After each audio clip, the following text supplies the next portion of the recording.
नमस्कार, मैं हूं प्रवीण दुबे। अमूमन होता यह है कि जितनी भी लोक लुभावन योजनाएं होती हैं वे तभी लॉन्च की जाती हैं जब चुनाव निकट हों, और सरल शब्दों में कहें तो सुविधाओं की बौछार करने के लिए कोई भी सरकारें तभी आगे बढ़ती हैं जब आसमान में चुनावी सियासत के बादल गहरा रहे हों। इस वक्त एमपी में दूर दूर तक कोई बड़ा चुनाव भी नहीं है। उसके बावजूद आज मुख्यमंत्री मोहन यादव ने जब अपनी कैबिनेट में दो बड़े फैसले किए तो सियासी समझ रखने वालों को भी थोड़ी हैरानी हुई। पहला था लाडली बहनें, जिनके पास उज्ज्वला योजना का कनेक्शन है, उन महिलाओं के लिए सस्ता सिलेंडर।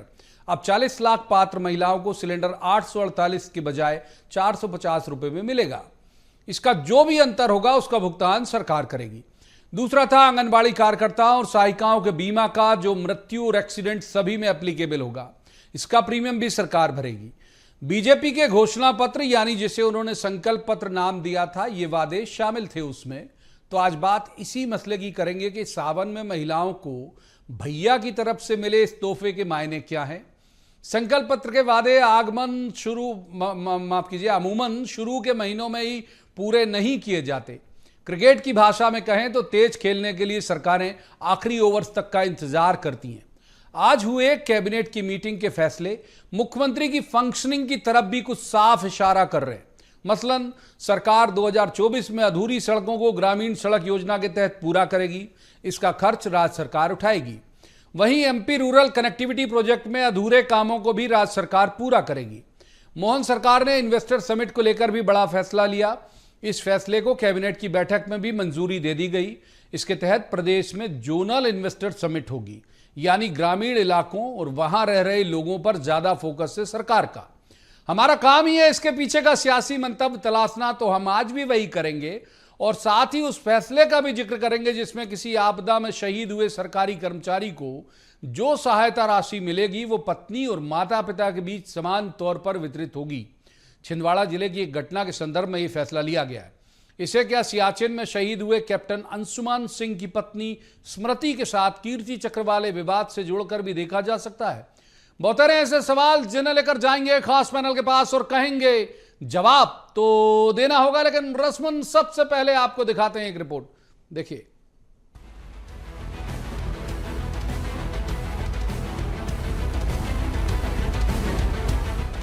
डॉक्टर मोहन यादव जब से एमपी के मुख्यमंत्री बने हैं, उनके काम करने का अंदाज ग्लोबल नहीं विशुद्ध लोकल दिख रहा है। महिलाओं, जरूरतमंदों, अपेक्षाकृत छोटे शहरों के विकास उनकी प्राथमिकता में साफ झलक रहे। आज उन्होंने कैबिनेट की बैठक में दो बड़े निर्णय लिए। पहला लाडली बहना योजना से जुड़ी महिलाओं के लिए था। कुछ दिनों पहले सावन में उनको मिलने वाली राशि में 250 रुपए बढ़ा चुके मुख्यमंत्री यादव ने आज उनके लिए सिलेंडर भी सस्ता कर दिया। 848 रुपए का घरेलू गैस सिलेंडर अब उन्हें 450 रुपए में मिलेगा। बाकी का जो पैसा है वो राज्य सरकार देगी। इसके अलावा 57 लाख आंगनबाड़ी कार्यकर्ता और सहायिकाओं का बीमा भी सरकार कराएगी। इसका प्रीमियम भी गवर्नमेंट ही देगी। हालांकि अभी किसी तरह के कोई चुनाव नजदीक नहीं है, लेकिन मोहन सरकार के फैसले और बीजेपी के मैनिफेस्टो के वादों को पूरा करने की रफ्तार विपक्ष के लिए कोई मौका नहीं छोड़ रही है। रक्षाबंधन भी आने वाला है, ऐसे में हमारी सभी लाडली बहना और खास करके उज्ज्वला गैस कनेक्शन की बहनों का जिनका गैस कनेक्शन है, इनको हम अपने व्यक्ति संसाधन से 450 रुपये में गैस कनेक्शन का जो सब्सिडी देने का हमने घोषणा पहले से की हुई है, हम उस पर कायम है। आज कैबिनेट के माध्यम से हमने और दोबारा उसको पुष्टि की है। आंगनवाड़ी कार्यकर्ता, मिनी आंगनवाड़ी कार्यकर्ता और सहायिका, इनके लिए प्रधानमंत्री जीवन ज्योति बीमा योजना, प्रधानमंत्री सुरक्षा बीमा योजना का भी कवर देने का निर्णय किया गया। कोई योजना बंद नहीं की जाएगी, बल्कि और योजनाओं में इजाफा करके सभी वर्गों का खास ध्यान रखा जाए। अभी से कुछ दिनों पहले तक विपक्ष के नेता अपने हर भाषण में और विधानसभा के अंदर भी लाडली बहना को लेकर सरकार को घेरने का प्रयास कर रहे थे। जब मोहन यादव मुख्यमंत्री बने थे तब से ही विपक्ष ये कह रहा था कि जिसकी दम पर बीजेपी सत्ता में आई उसी योजना को बंद करने वाली है सरकार। अब जब सरकार ने राशि में कुछ इजाफा भी कर दिया और सिलेंडर भी सस्ता कर दिया, तो विपक्ष का आरोप है कि सरकार वादा खिलाफी कर रही है। और सस्ते गैस सिलेंडर पर विपक्ष का नया पेंच ये है कि कई जगह महिलाओं के नाम है ही नहीं सिलेंडर। तो सस्ते करने का फायदा उन्हें कैसे मिलेगा? पहले आपको सुनाते हैं वो पुराने आरोप जो कांग्रेस के प्रदेश अध्यक्ष जीतू पटवारी अक्सर लगाते रहे हैं। उन बहनों के साथ धोखा बंद करो।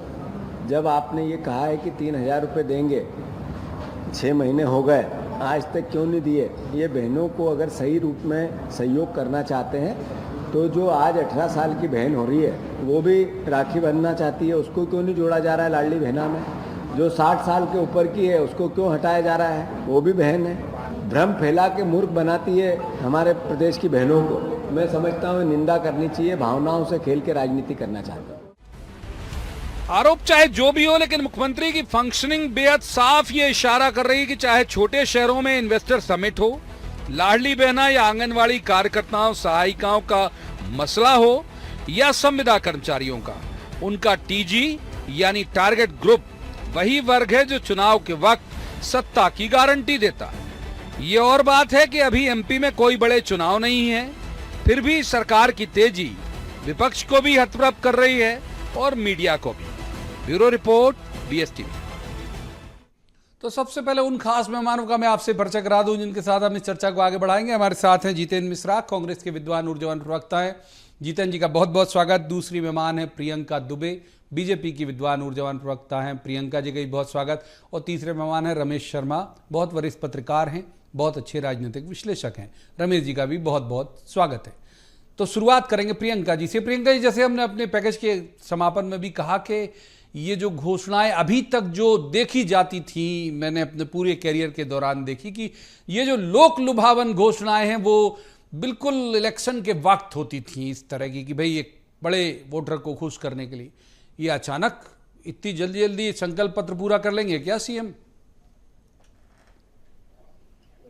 भारतीय जनता पार्टी अपने कथनी और करनी का जो अगर उनकी समानता है, जो अपने वचनों को पूरा करने की बात है, जैसे कहा जाता है कि राम जी के अनुसार कि प्राण जाए पर वचन न जाए के पथ पे हमेशा अग्रसर रही है। और रही बात जब हमारे साथ में शुरू से ही कहा गया है माननीय प्रधानमंत्री जी और माननीय मुख्यमंत्री जी ने कि हमारा एक ध्येय है ये सबका साथ हो, सबका विकास हो, सबके प्रयास हो। तो उन्हीं को ध्यान में रखते हुए सारे योजनाएं भी बनाई गई। जब योजनाएं बनाई गई थी तो जन आकांक्षाएं पेटियां, जन उनके सुझाव इकट्ठे किए गए थे, उसके हिसाब से मैनिफेस्टो भी डिजाइन किया गया था और अब उसी के ऊपर अमली जामा लगाने का काम चल रहा है। अब बात आती है हमारी बहनों की, तो मातृ मृत्यु दर हो चाहे शिशु मृत्यु दर को नियंत्रित करना हो, संस्थागत प्रसव को बढ़ाने के लिए, प्रमोट करने के लिए भी जो योजनाएं लाई गई है ताकि हॉस्पिटलाइज जाकर के बहनों के प्रसव हो, चाहे आंगनवाड़ी और आशा कार्यकर्ताओं बहनों के प्रयासों से महिलाओं में जागरूकता आई हो, उनके स्वास्थ्य को लेकर, बच्चों के कुपोषण को नियंत्रित करने को लेकर के अगर हम बात करते हैं, चाहे बच्चियों की पढ़ाई में ड्रॉप आउट परसेंटेज को अगर हमने कम करने के लिए जो योजनाएं लेके आए, चाहे स्कॉलरशिप के माध्यम से किया हो, चाहे उनकी कनेक्टिविटी साइकिल्स बांट के की गई हो, बच्चों की पढ़ाई को प्रमोट करने के लिए स्कूटियां उनको दी गई हो, ऐसे कई सारे प्रयास है जो कि महिलाओं को सशक्त करने के लिए एक जो हमारा समाज का आधा वर्ग है जिसको किसी भी तरह से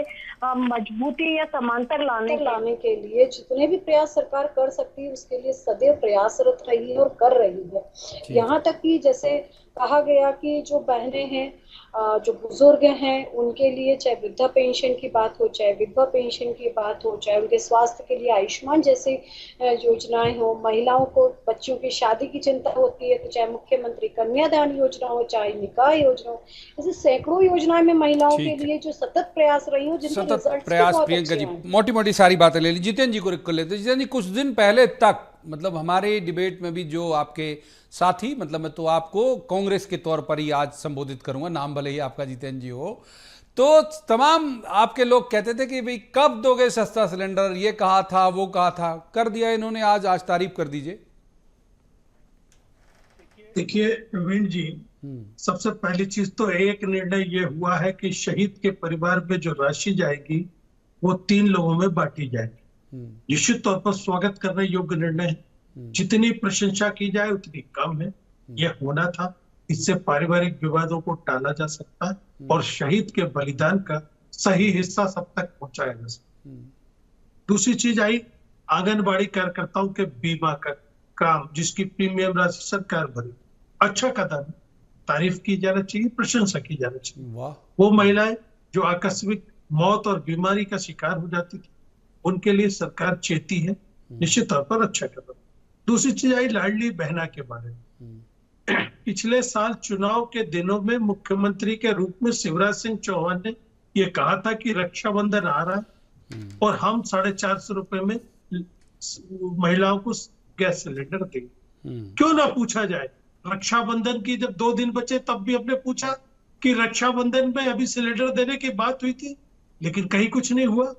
जब रक्षाबंधन निकल गया, जब भी सवाल पूछा गया कि आपने झूठ बोला, आपने छलावा दिया, आपने गुमराह करके वोट लेने का काम किया।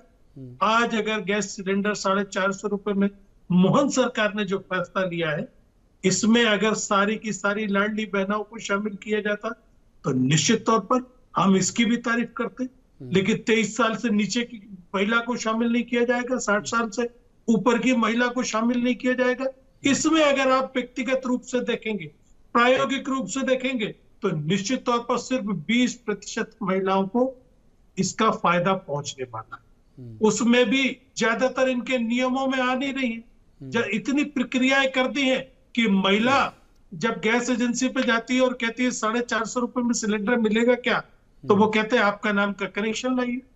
इस मध्य प्रदेश में ज्यादातर महिलाओं के नाम से कनेक्शन नहीं है, और जब वो नामांतरण कराने गई तो आपने उस पर रोक लगा दी। आपकी इच्छा शक्ति होना चाहिए, तो आपको खोल देना था कि सारी महिलाएं जो पुरुष और पति के नाम से गैस सिलेंडर कनेक्शन है उनको रोक कर बदल करके नामांतरण कर महिला को दिया जाएगा। लेकिन आपने इसमें आंकड़ों की बाजीगरी दिखा दी। निश्चित तौर पर कहीं ना कहीं ये आपका माया जाल है, इसमें आपकी इच्छा नहीं है कि प्रदेश की सभी लाडली आपकी भी मोटी मोटी बातें पूरी ली। तीसरे मेहमान को कर लेते रमेश जी को। रमेश जी, आप मुझसे बहुत सीनियर हैं, मेरे बहुत वरिष्ठ हैं, आपने मुझसे ज्यादा ये सब सियासत को देखा है। हम ऐसे लोकप्रिय निर्णय तभी देखते थे, यही सवाल आप पर भी सीधा, कि जब चुनाव करीब होते थे। मतलब हमको आदत ही है कि अच्छी घोषणाएं, लुभावनी घोषणाएं हमको तभी देखने और सुनने मिलेंगी गवर्नमेंट की तरफ से जब इलेक्शन हो। लेकिन ये मोहन यादव जी ने जो आज अनाउंस किया, इसे कैसे परिभाषित करते हैं आप? देखिए, मोटे तौर पर ये जो निर्णय है, ये मैं समझता हूँ पिछले 3-4 वर्ष पहले मोदी सरकार जी ने आत्मनिर्भर भारत बनाने की और 2047 तक विश्व में सर्वश्रेष्ठ भारत बनाने की जो घोषणा की थी, ये उस दिशा में कदम है। एक बात। दूसरा, उन्होंने कहा था कि लोकल पर हमको वोकल करना। तो मोटे तौर पर ये जो प्रक्रिया आरंभ हुई है, कहीं ना कहीं वो जो 5 लोगों की, 4 लोगों की एक श्रेणी बनाई हुई है, जिसमें गांव है, गरीब है, महिला है, युवा है, उनको कहीं ना कहीं सशक्त करना। तो ये जो अर्थव्यवस्था का पूरा आधार, किसी भी राष्ट्र की प्रगति का आधार महिला होती है, युवा होते हैं, गांव है और किसान है। तो ये जो आज निर्णय हुए हैं, कुछ निर्णय ऐसे होते हैं जो प्रत्यक्ष तौर पर हमको उनका लाभ नहीं दिखता, लेकिन उनका परोक्ष लाभ होगा। जैसे आज उन्होंने 2 निर्णय और लिए हैं, जिसकी हम लाडली बहना की तो चर्चा कर रहे हैं और आंगनबाड़ी की भी हम लोग चर्चा कर रहे हैं, और ये दोनों निर्णयों का तो कांग्रेस ने भी स्वागत किया है। 1-2 और निर्णय जो उन्होंने कहा कि जो अधूरी सड़कें हैं उनको ग्रामीण योजना के तहत हमने उसमें जोड़ा, यानी गांव से जो आवागमन का साधन है वो उसमें वृद्धि होगी। और दूसरा, इन्वेस्टमेंट के लिए उन्होंने ग्रामीण स्तर पर, तो वो जो कहीं ना कहीं बात वही है कि लोकल का स्तर पर जो इन्वेस्टमेंट हो, ताकि स्थानीय प्रतिभा और स्थानीय वस्तु उसको मार्केट मिल सके। मैं समझता हूँ ये निर्णय कहीं ना कहीं एक सशक्त भारत बनाने की दिशा में एक अच्छे कदम है। ये ठीक है कि ये जो गैस सिलेंडर के मामले में अभी उन्होंने कुछ क्लास लगाई होगी, लेकिन एक कदम तो उठाया है। भले ही चाहे 5 लोगों को इसका लाभ मिले, 25 लोगों को इसका लाभ मिले, तो मैं समझता हूँ एक कदम उठाया है और धीरे धीरे करके इसमें वृद्धि होगी।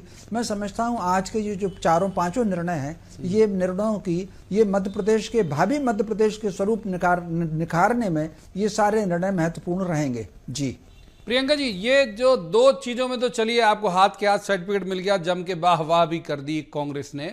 तीसरे में बहुत सारे छेपक उन्होंने लगाए, जो प्रदेश कांग्रेस अध्यक्ष जीतू पटवारी ने भी, हमने जो सुनाई बाइट उसमें लगा रहे हैं कि भाई 18 साल की बहन क्यों नहीं हो सकती, 60 साल की बहन क्यों नहीं हो सकती, वो क्यों शामिल नहीं है, और भी 2-3 चीजें जितेंद्र जी ने आरोप लगाया। उस पर आपका जवाब? देखिए, जैसे कि लाडली बहना की जो बात की गई थी, तो उसमें लिखा हुआ है विवाहित। तो जो विवाहित है, मोस्टली आजकल जो बच्चे पढ़ाई करते हैं 23-24 साल तक उनका एजुकेशन चलता रहता है, तो उनमें अलग अलग स्कॉलरशिप्स के माध्यम से या दूसरे बेनिफिशरीज वो बहनें हैं। भाई साहब ने शायद ध्यान नहीं दिया होगा, कॉलेजेस में टैबलेट्स भी बांटे गए हैं या फिर उनके अलावा कंप्यूटर्स भी दिए गए हैं बहनों की पढ़ाई को बढ़ाने के लिए। जैसे मैंने कहा कि स्कूटीज भी दी गई हैं। अब आप कहेंगे 60 साल की महिला को स्कूटी दीजिए, हाउ इज इट पॉसिबल? आप देखिए किस चीज से कौन बेनिफिशियरी हो सकता है। 60 साल की बहन अगर हैं तो उनको किस चीज की आवश्यकता है। थोड़ा सा इतना कैलकुलेटर जमीनी स्तर पे अगर आप रहेंगे तो आपको समझ में आएगा कि किस योजना का किसके लिए लाभान्वित हो सकती है। माननीय हमारे जो बड़े भाई साहब हैं, अभी जो शर्मा जी भाई साहब ने कहा, ये बात बिल्कुल सही है कि बात सिर्फ सिलेंडर या स्टक होने की जरूरत नहीं है कि सिलेंडर पे आप हैंग आउट हो जाए। बात है महिला की भागीदारी की, अपने परिवार में हिस्सेदारी की। जब महिलाओं के नाम से रजिस्ट्री पे कोई बेनिफिट्स नहीं थे तो आप बताइए कितने % लोग महिलाओं के नाम से प्रॉपर्टी परचेज करते थे। पर जैसे ही स्टाम्प ड्यूटी 1% महिलाओं के नाम से हुई है, 3% की जगह 1% महिलाओं को लगता है, 25% का ग्रोथ हो गया, महिलाओं के नाम से प्रॉपर्टीज परचेज होने लग गई।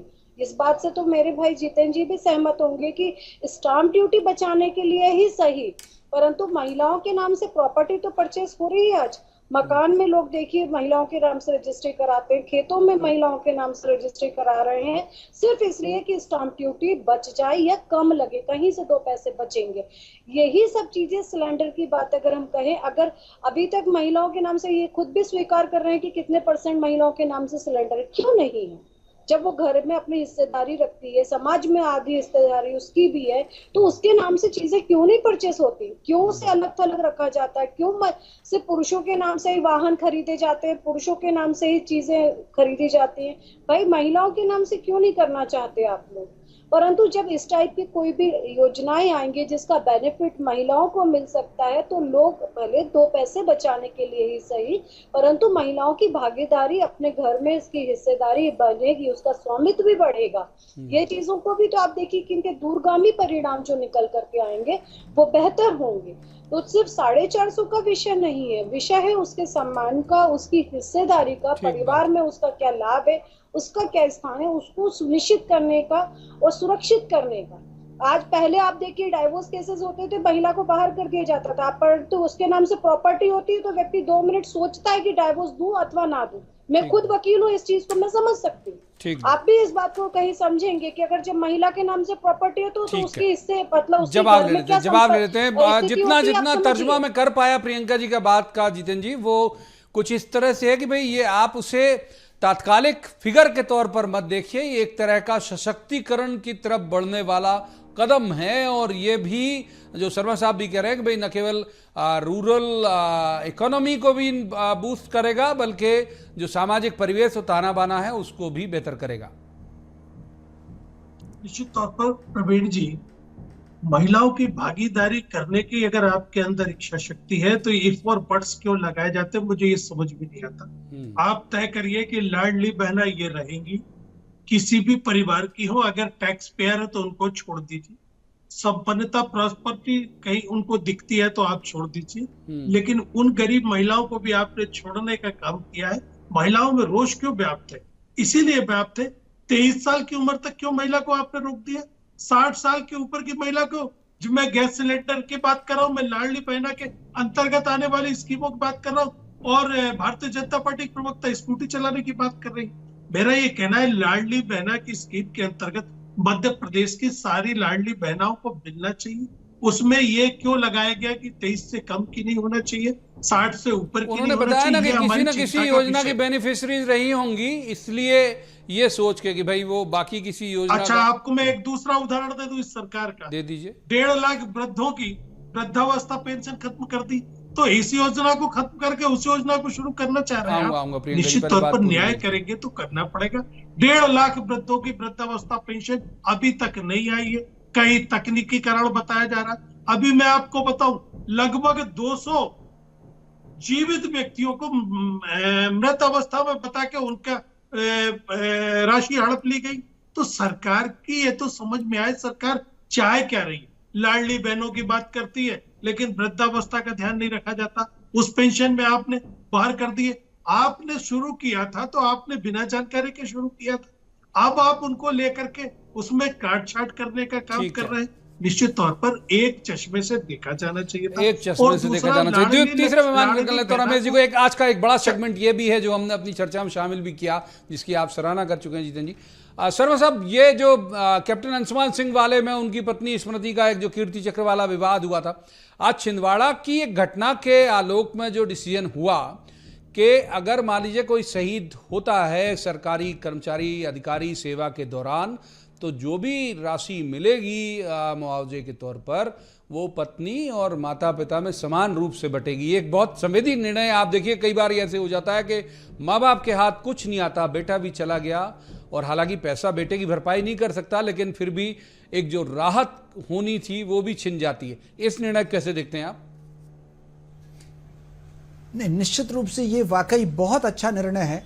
ऐसे उदाहरण सैकड़ों हैं, वो एक दो प्रकरण तो मीडिया में आए हैं, ऐसे उदाहरण सैकड़ों हैं कि जो बलिदानी सैनिक है उसकी पत्नी को सारा मुआवजा मिला और वो दूसरी शादी करके चली गई, तो सारी की सारी संपत्ति वो उसके साथ चली गई।